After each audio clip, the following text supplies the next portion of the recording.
Yeah, just completely, giving it to the heat waves here in the second half. 29 in the third quarter, and really just kept pouring it on. Never really relaxing. And parang nararamdaman mo nga, hindi na tumitingin sa scoreboard, execute na lang ng execute. And they've never gotten into, kumbaga, relax mode all throughout this game. Wilkin Lee hits a free.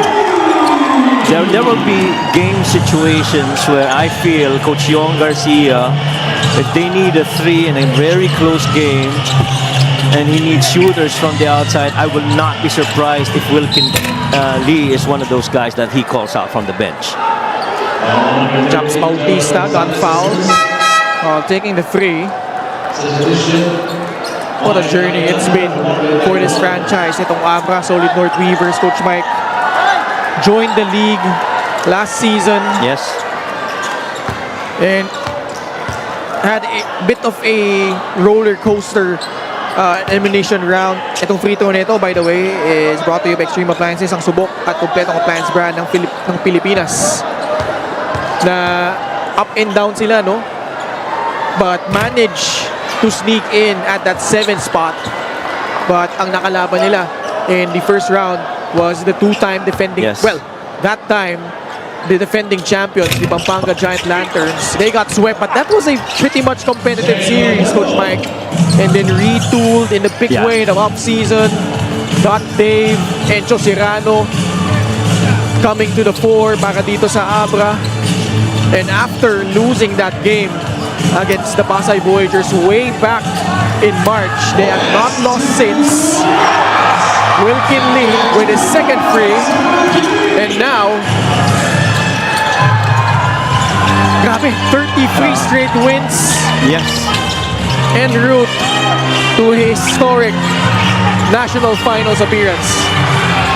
And I feel ang magandang ginawa rin nila is that they acknowledge their effort and the outcome of the very first season last year.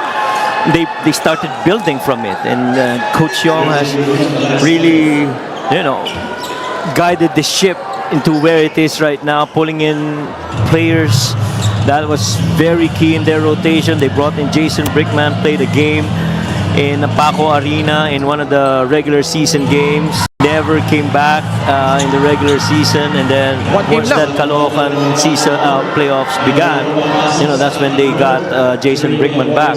And so when Jason left, the big question was who was going to be the key point guard of the Weavers outside of Marvin Taiwan.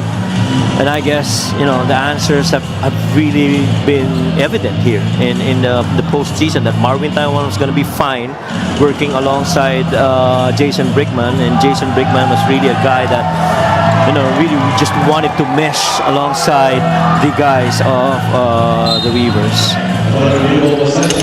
They reviewed that last out-of-bounds play. At one last touch, si Jay Collado.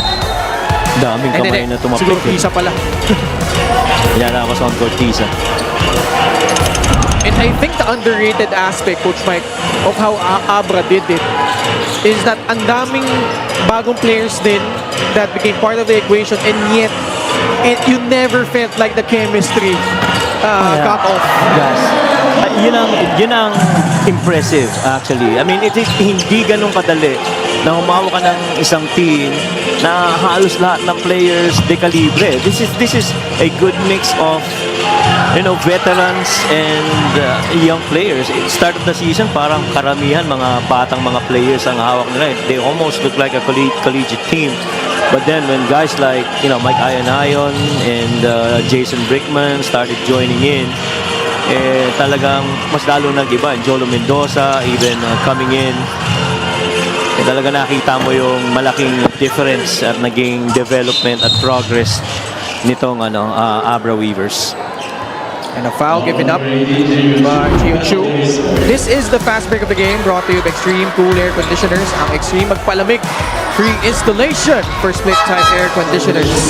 I'm sure hindi lang si David Defonso ang matagal-tagal na inasam yung pagkakataon na yan. Even his fans from the Abra Weavers have waited for that moment when they see DI on a slam finish, and with that Selly of the raise the roof. What about tong Pangasinan Heatwaves? Coach Jerson Cabiltes under scrutiny Yeah. ever since last year. Sabay silang sumali ng Abra last season. Disappointing finish for Coach Jerson. Not even making it to the playoffs in his first year with the Heatwaves. Came back the following year, this year. And despite having a lot of talented players at his disposal, they had to go for the play-in. And the odds were really stacked against them for the entire postseason, and yet they made it all the way here to the North Division Finals. You know, one thing that it's really painful in the playoffs is to see really good teams that have stretched themselves in the regular season, got past challenges in the playoffs, only to lose an elimination game.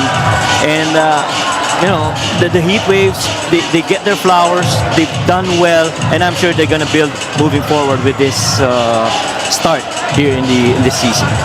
A job well done for the Abra Solid North Weavers. Indeed. We have the new kings of the North this season as Abra sweeps Pangasinan here in Rosales, their very first appearance in the Mpbl National Finals. And more importantly, it's a 33-game winning streak, and they have not lost since that game against Pasay. They have not lost in the playoffs so far. And whoever comes out in the south between Binyan and Quezon, you know, they will really recognize that they're up for a very competitive team, and a dominant at that in the Abra Weavers. Our best player of the game is powered by 747 Live. We have Dave Ildefonso. What a performance tonight against Pangasinan in game number 3. Breakout game in the playoffs. 7 of 15, 46% shooting. He was 6 of 7 from the perimeter. He had 14 rebounds, a couple of assists, a couple of steals, and a couple of blocks. Best player of the game is powered by 747 Live. Play what you love, win what you deserve. Kung JB Bernos, they are 3 wins away from the last dance.